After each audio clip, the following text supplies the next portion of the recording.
ഇന്ന് നമുക്കെല്ലാവർക്കും ഒരുപോലെ ഇഷ്ടപ്പെടുന്ന ഫ്രഞ്ച് ഫ്രൈസിൻ്റെ റെസിപ്പിയാണ് ചെയ്യുന്നത്.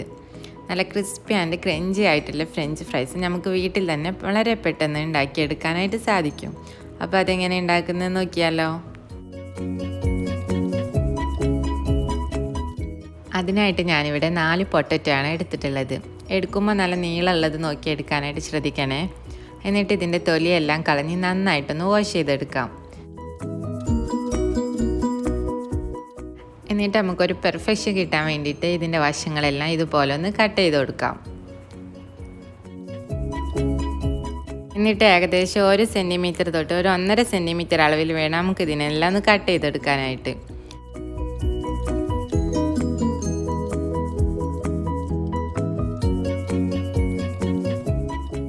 കണ്ടില്ലേ, ഇതുപോലെ വേണം നമ്മളെല്ലാതും കട്ട് ചെയ്തെടുക്കാനായിട്ട്.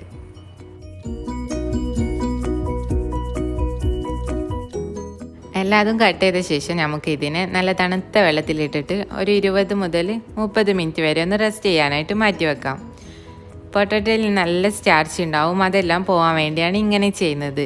ഇനി നിങ്ങൾക്ക് ഇങ്ങനെ വെക്കാൻ ടൈം ഇല്ലെങ്കിൽ ഒരു 4-5 പ്രാവശ്യം നന്നായിട്ടൊന്ന് വാഷ് ചെയ്തെടുത്താലും മതിയാവും.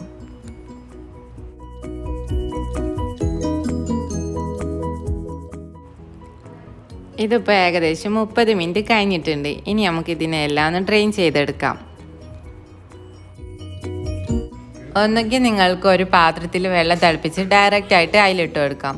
അല്ലെങ്കിൽ ഇതുപോലെ തിളച്ച വെള്ളം ഒരു ബൗളിൽ ഒഴിച്ചിട്ട് ഈ പൊട്ടറ്റോ എല്ലാം അതിലിട്ടിട്ട് ഒരു 10-15 മിനിറ്റ് ഒന്ന് മാറ്റി വെക്കാം.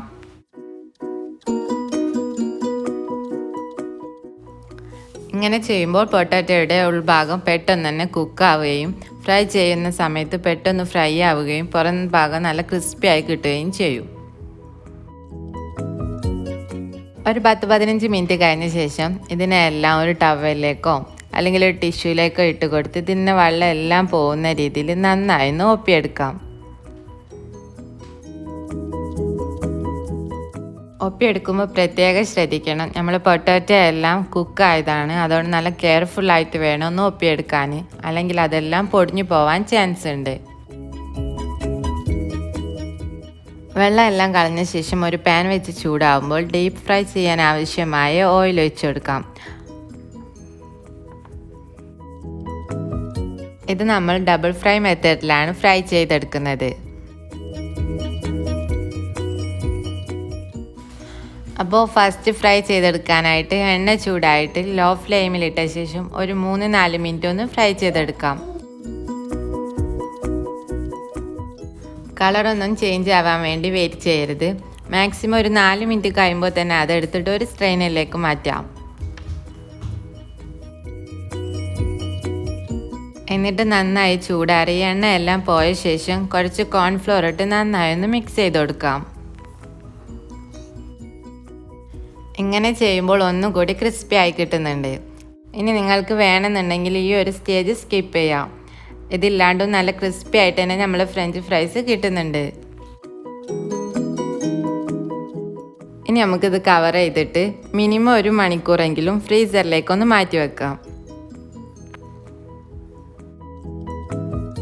ഇതിപ്പോൾ ഫ്രീസറിൽ വെച്ചിട്ട് 2 മണിക്കൂർ കഴിഞ്ഞിട്ടുണ്ട്. ഇനി നമുക്കിതൊന്ന് ഫ്രൈ ചെയ്ത് തുടങ്ങാം. നന്നായി ചൂടായിരിക്കുന്ന ഓയിൽ വേണം നമ്മൾ ഇനി ഇട്ട് കൊടുക്കാനായിട്ട്. എന്നിട്ടൊരു 3-4 മിനിറ്റ് ഹൈ ഫ്ലെയിമിലിട്ടിട്ടൊന്ന് വറുത്തെടുക്കാം.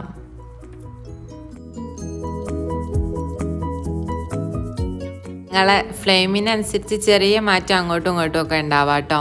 ഏകദേശം ലൈറ്റ് ഒരു ഗോൾഡൻ കളർ ആവുന്ന സമയത്ത് നമുക്കിത് എണ്ണയിൽ നിന്ന് മാറ്റാം. നമ്മളിത് ഉണ്ടാക്കുന്ന സമയത്ത് അപ്പോൾ നമ്മൾ ഫ്രീസറിൽ വെച്ചില്ലേ, അതുപോലെ കുറച്ച് അധികം തന്നെ ഉണ്ടാക്കിയിട്ട് ഫ്രീസറിൽ വെക്കുകയാണെങ്കിൽ നമുക്ക് കുട്ടികൾക്കൊക്കെ ആവശ്യമുള്ള സമയത്ത് പെട്ടെന്ന് തന്നെ ഉണ്ടാക്കി കൊടുക്കാനായിട്ട് സാധിക്കും. അങ്ങനെ നമ്മുടെ ഫ്രഞ്ച് ഫ്രൈസ് എല്ലാം ഇവിടെ റെഡി ആയിട്ടുണ്ട്. ഇതിന് മുകളിൽ കുറച്ച് ഉപ്പൊന്നാക്കിയിട്ട് നന്നായി ഒന്ന് മിക്സ് ചെയ്ത് കൊടുക്കാം. ഇത് നമ്മൾ വീട്ടിലുണ്ടാക്കി എടുക്കുന്നതുകൊണ്ട് തന്നെ നല്ല എണ്ണയിലല്ലേ ഉണ്ടാക്കുന്നത്, അതുകൊണ്ട് തന്നെ കുട്ടികൾക്കൊക്കെ വിശ്വസിച്ച് കൊടുക്കുകയും ചെയ്യാം. എല്ലാവരും ഫ്രഞ്ച് ഫ്രൈസ് ഉണ്ടാക്കുന്നവരൊക്കെ തന്നെ ആയിരിക്കും. എന്നാൽ ഈ രീതിയിലൊക്കെ ഉണ്ടാക്കാൻ താല്പര്യം ഉണ്ടെങ്കിൽ ഉണ്ടാക്കുന്ന സമയത്ത് ഫീഡ്ബാക്ക് അറിയിക്കാൻ മറക്കരുതേ. അപ്പോൾ അടുത്ത നല്ലൊരു വീഡിയോ ആയിട്ട് വീണ്ടും കാണാം. താങ്ക്